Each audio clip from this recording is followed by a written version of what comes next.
Welcome to the first American TESOL webinar for 2018. We're excited to start a new year with you and different ideas and updated resources to share within the new year. Thank you for attending. And of course, we will have this as a recording thanks to AmericanTESOL.com. You can find this on our YouTube channel at youtube.com/user/ATESOL. American TESOL, you can also get certifications for teaching young learners English, advanced TESOL, teaching business English, and also teaching English using technology. Today we're going to talk about classroom management tips for children and adolescents. So we're talking about 13 to much younger, even including toddlers. And the reason why we want to separate classroom management tips, we've conducted a webinar sharing classroom management tips in general, but definitely for young learners, there's a different dynamic and there's a different way to really help them develop the skills to be able to make better decisions.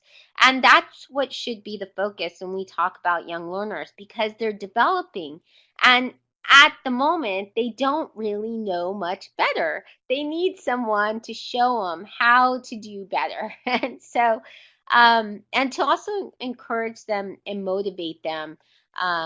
And at this time when they're developing, they're still developing their own moral understanding and code. They're determining, what is right and wrong. And they're also learning about the impact of their choices and their behavior. So it's definitely a time to focus more on helping them make better decisions, reflect on their choices, and to see the impact of these choices and how it makes others feel and impacts others around them versus punishment. And at this particular stage, I think that we have to be very, very careful as teachers on how we about punishing and what are the ways to correct behavior instead of punishing.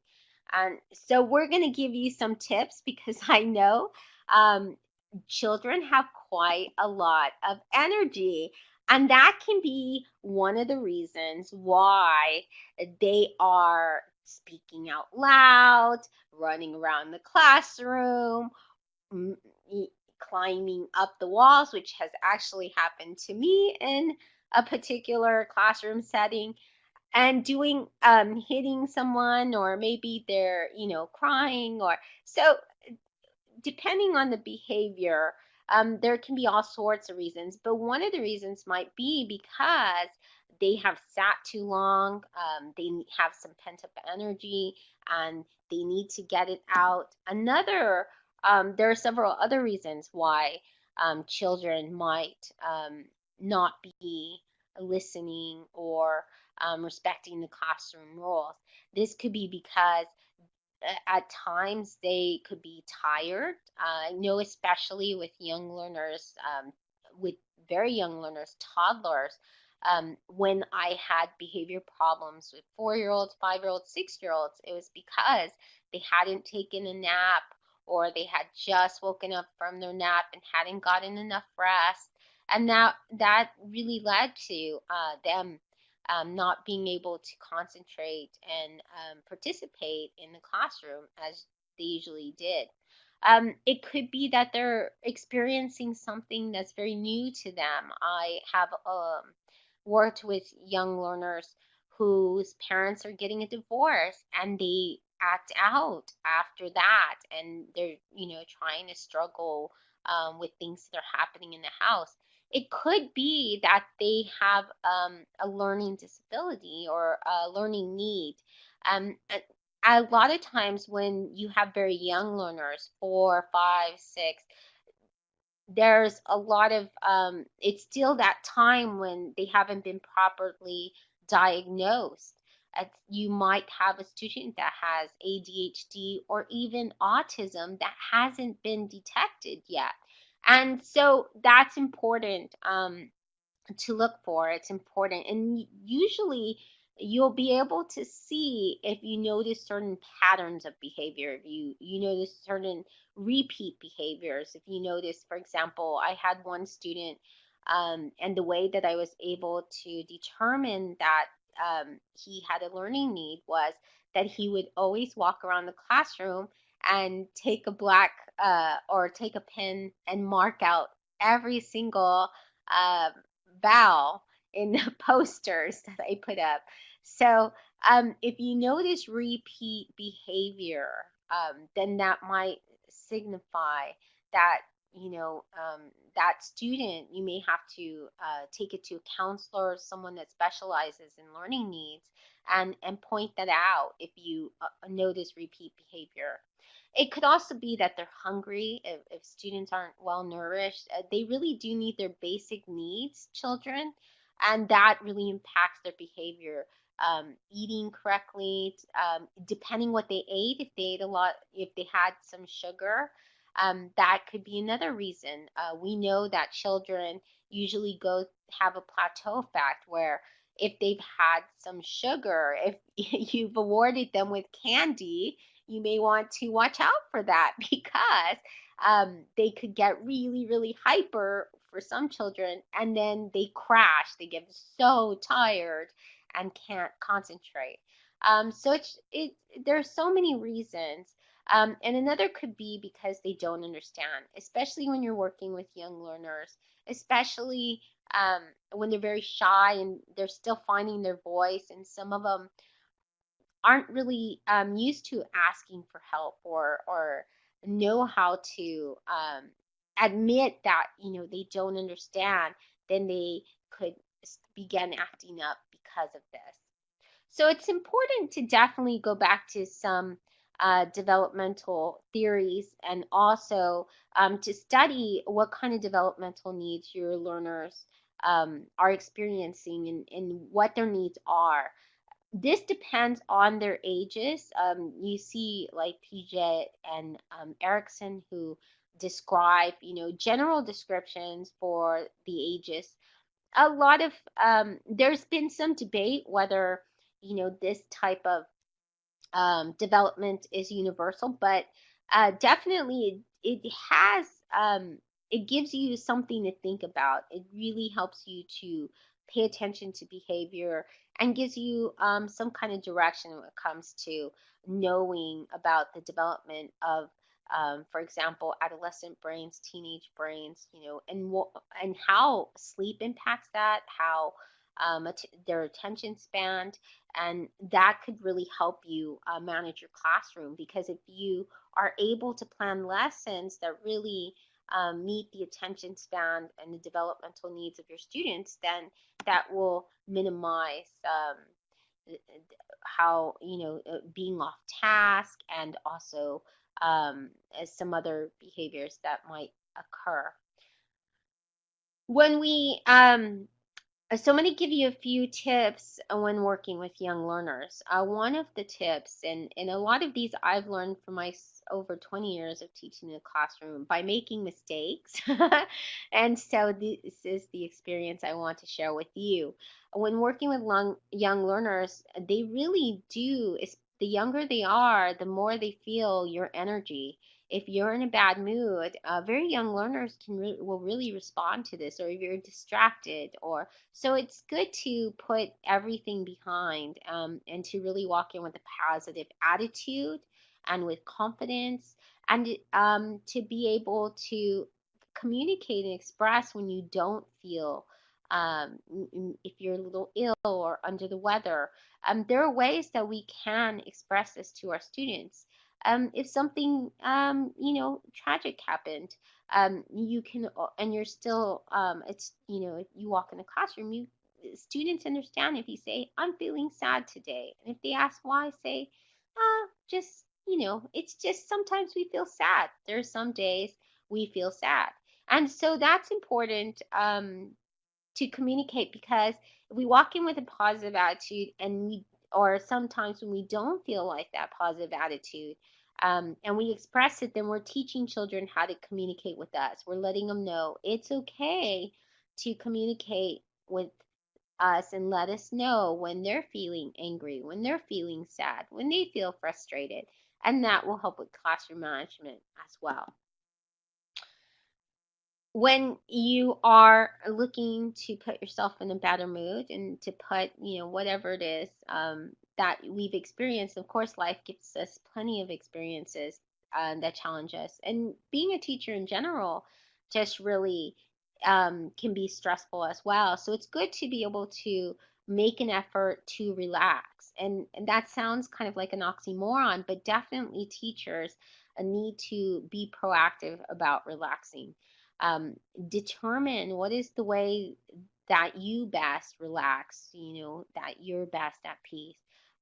Is it through meditation? It might be prayer. It might be, giving yourself pep talks to make yourself confident, to relax, listen to certain types of music, yoga, exercise, a good run or walk. So all of that's important, a good breakfast before you walk into the classroom as well. It's important to differentiate activities when you're planning a lesson with young learners. I made the mistake that I thought, okay, young learners, if they have a lot of energy. If we're constantly busy doing things, then we will be able to I can manage the classroom better. And that is actually not the case. Children need rest periods, especially when they play a game. It's good to follow it up with them sitting down, having a story time, coloring, listening to relaxing music. It can't all be games and running around and just action, action, action, moving on to the next activity and constant, because that really can frustrate. And also, it really, a lot of our students are used to different routines, and so rest periods are really important. Suggested activities for kids. When you are planning a lesson, I like to have different routines. I like to have where our class period follows a certain routine. And routines are really important for young learners, especially very young learners. This is a time when a routine will get them into the flow of learning. If they understand when they walk in the classroom, they sit in a circle and get ready for the hello song or the hello game, then that helps you at the beginning of the class. That becomes routine behavior. They walk in, they're ready to learn, they know, okay, let's do this. Let's do this in the classroom. I had a question from Tiziana about mindfulness in the class, and that's a really good question. That actually is something that a lot of learners or teachers are doing in the classroom. I didn't include that, which I should have, but a really great resource for that for very young learners and young learners is Class Dojo. Class Dojo has several mindfulness resources for children, um, videos and little fun characters to help them with that. And mindfulness can be a great strategy for helping learners to manage their behavior. And that's also important. When we are thinking about activities for learners and the way to approach um, classroom management and behavior, a part of that is getting them to come up with strategies for when they are tempted to act out, or they do feel frustrated, or they're about to make a bad behavior choice. And there can be, when they notice this, things like mindfulness is a way of a strategy for teaching them to make better decisions that they can carry throughout their life. Um, so as far as suggested activities that are here, these you can see where there's some high energy activities, dancing and singing, but also you can see some other activities that could be restful. Hands-on activities, working together to build a structure, or working together at a maker space that can be a calming ways to learn. A story time is definitely a great way to be able to relax, gather everyone. If you work with learning stations, if you have activities where students can work in pairs or work individually, then you might want to have activities where you bring the class together. And so here you can also see a mixture of individual activities, and then there are activities that they do as a class, as a pair and whole. And this really helps with classroom management because some of our students are still developing social skills. They need to have that time to learn how to um, behave with their peers, how to make friends, how to work with someone, how to even disagree respectfully with someone, how to um, make decisions with someone, and they learn all of this um, in in their classes. This is the time when they're developing those skills. So, but there are a lot of students who are also introverts and they don't work well with others. And so they need activities where they can also feel confident and in themselves and that they're able to succeed, even if it's working alone. But so it's good to differentiate the activities. And so hopefully here you can see, a lot of differentiation between whole group, pair, and then also you can see the routines and then the energy levels of the activities. When you are working with adolescents, the same. Adolescents have learned some kind of, at this time, they understand what is expected in the classroom. They've been in many different classes. There's usually the same type of rules. And you can definitely use hand signals, like you can see the professor here, indicating, this is the time when we sit and we listen. Um, but with that, then you can have other different types of activities. And it's important to note that when we are talking about activities, it's not just differentiation, it's not just whole group, pair group, individual activities, but are these tasks challenging enough for our group of learners? If our students feel something is too easy, they may finish early and then get bored. And when they're bored, they discover things to do, like mark on the walls or start talking with their peer or doing things that distract from the learning in the classroom. And so we want to make sure that the activities we have are engaging. We need to have active hands-on activities. Um, and then also get it to where the students aren't just listening to you all the time, but they're actually doing things. And there's a lot of different ways that you could do that, especially with adolescents. They can conduct surveys with each other. They can watch short videos and then, have or listen to podcasts and then have discussions about these where everyone participates, even small group discussions. They can have where they play games or create games, polls. So there's tons of activities that they can do in the classroom to keep them active, to keep their attention span. When we talk about the classroom roles, we should note that classrooms are communities, and with the communities means that everyone gets to contribute and decide, what should be the codes of conduct. So it's important when you are talking about roles that you first leave them open. Don't present the roles to students. And instead, get students to come up with a set of rules for the class. And then you can always, of course, add in or steer them in a certain direction if they don't come up with all of them. Put all these together in on a poster board or a board somewhere where they can see this online, in a Padlet, somewhere where they can all contribute and then they can review it together. They can finalize the list of what should go there, how to word it, make sure that when you do come up with rules that you use terminology and vocabulary that is familiar with students. to make sure that they understand the rule, they understand what behavior is expected from them. And then also review, what should be proper, um, what should be a proper consequence of them not adhering to that rule of not, and then get them to agree to that. I usually have them, I phrase the words, the rules that they've come up with as I will statements.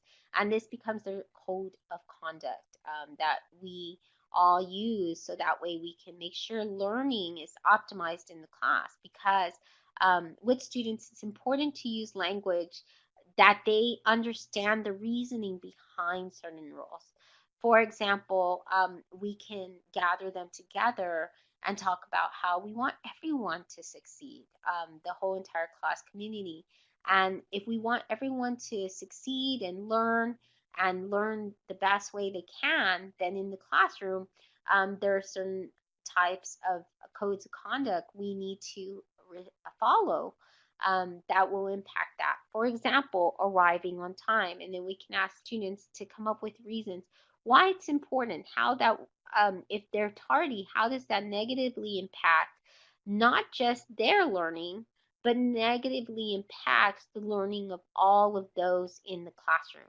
And uh, when we phrase it that way, when we allow them to realize that their behavior impacts the community and constantly um, point out the impact on the community, which is their peers, then that helps them to make better choices. They take on more responsibility, and they're able to see how their behavior impacts everyone's learning.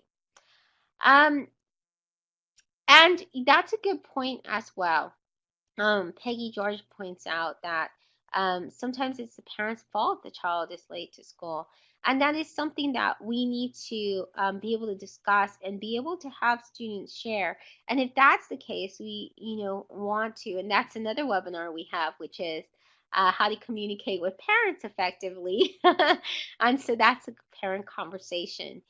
We don't want to necessarily punish the student because of the parent. And it's important that when we look at behavior, um, we yes, we want to draw the line and make sure that they understand it's not okay, but we also need to show them some compassion and empathy, and and give them room to to work with them so they can make better choices. So it doesn't become repeat behavior. Um, it's also important we minimize, um, the way that we communicate negatively. If we're constantly getting on students, especially the same student might, be more rambunctious than the other students. And that particular student will eventually tune us out if we keep pointing them out and constantly threatening we're going to do this or that. Threats and awards don't work well when it comes to classroom management. They work for maybe a very short time, but for long-term classroom management and to really have um, great, to have students respect the codes of conduct, then it's important that we're not constantly telling them and threatening them or, raising our voice. So nonverbal communication is very powerful. Many teachers have signals like, for example, put your finger over your mouth and raise your hand. And then when everyone does that, they all know that means everyone pays attention to the teacher and listens and stops talking. So these can be a great way to effectively, nonverbal correction is very effective for classroom management, and it also saves you from having to speak all the time. And it's soothing for you when you raise your hand, when you put your finger on your mouth. It calms you as well. Our physical response uh, will sometimes put us in a better mood. If we get particularly upset, and I know in some cases I've gotten really upset, it's great to be able to have those nonverbal cues so that way you can calm down yourself. Sometimes we need to calm down. When we notice a student is just having a really bad day, and that's the other important point is our students are going to have bad days. We have bad days. Our students are going to have bad days. And sometimes they're just not going to be able to learn that day or learn that effectively. That they may be very frustrated. They may have had a lot of sugar or something, not enough sleep. And so when we do notice this, instead of forcing them to follow rules and to stick with, what's the plan for the day, sometimes it's better to just allow them a break and to allow them to calm down after they got in a fight or something like that.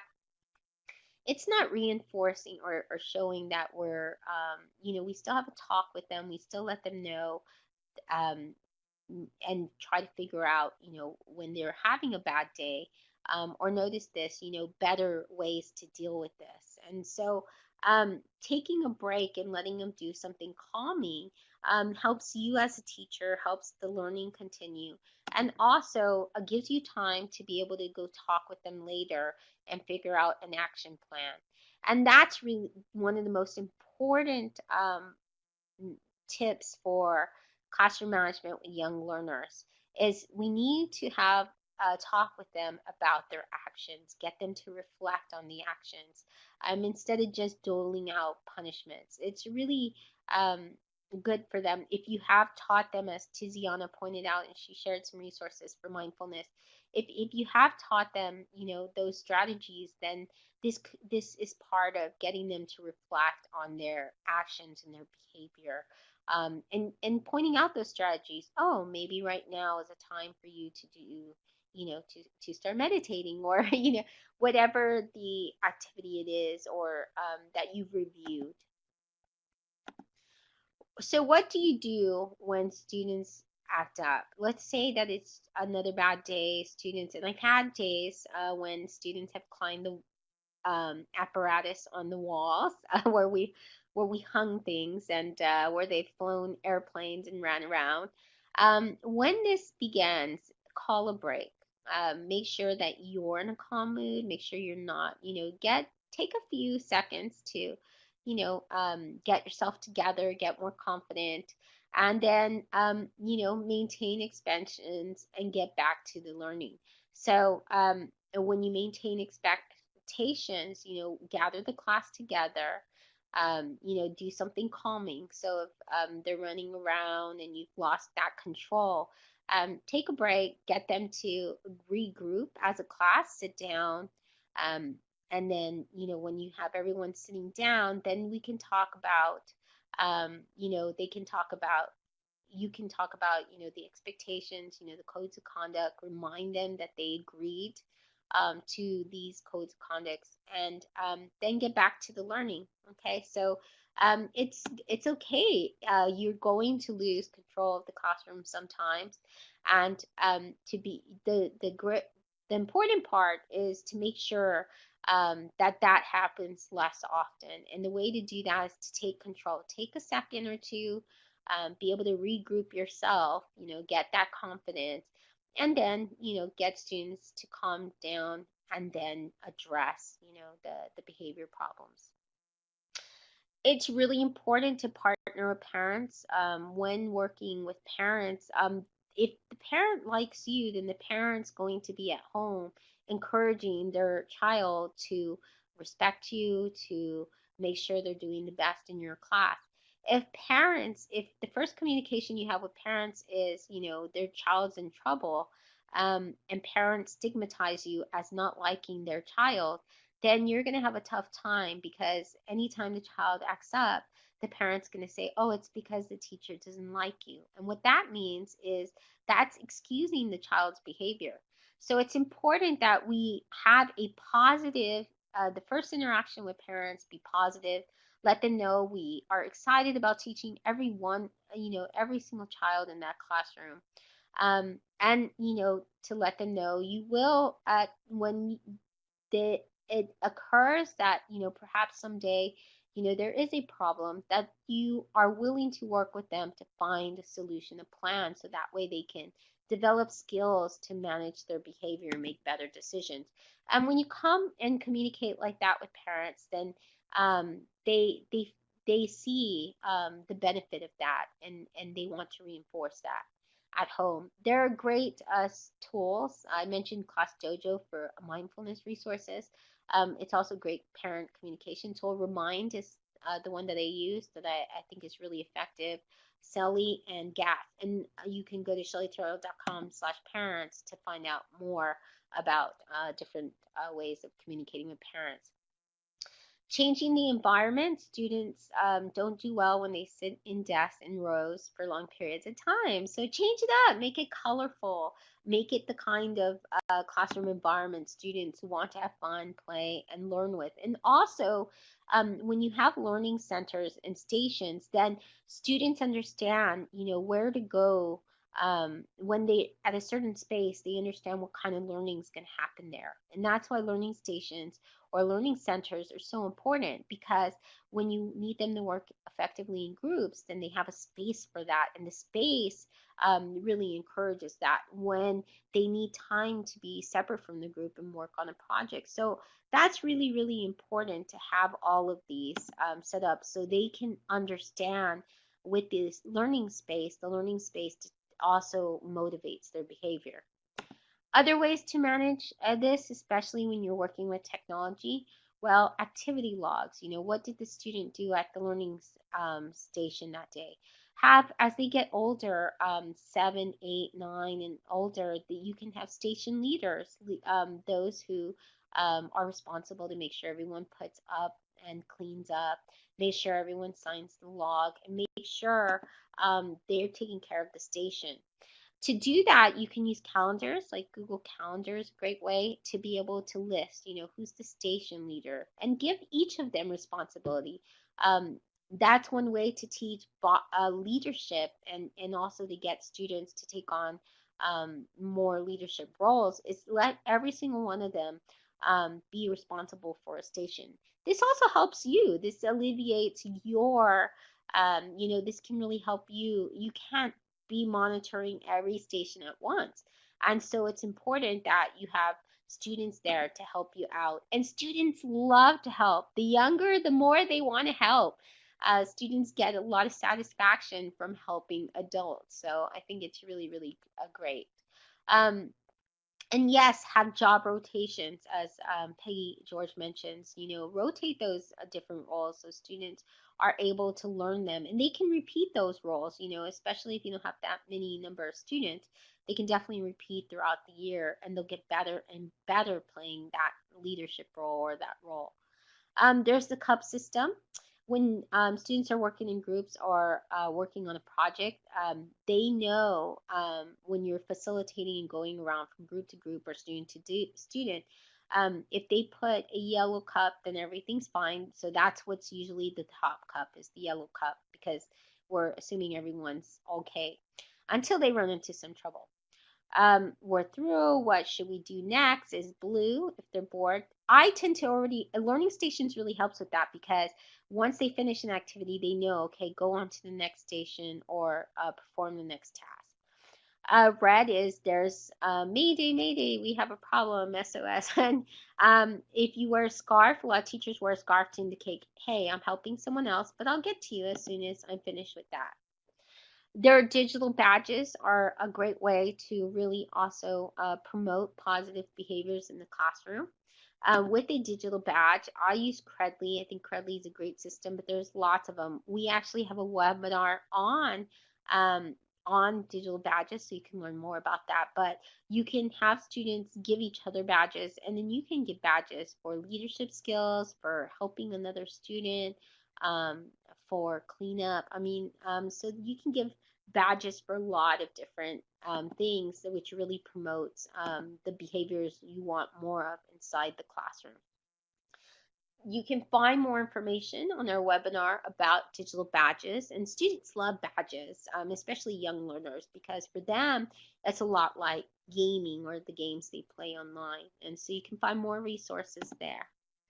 And those are my tips for now. There's tons and tons of more tips out there to share, and feel free to share them inside the chat box. But thank you so much for attending. We're going to go ahead and wrap up this first webinar of the year, and we will see you next week when we talk about using voice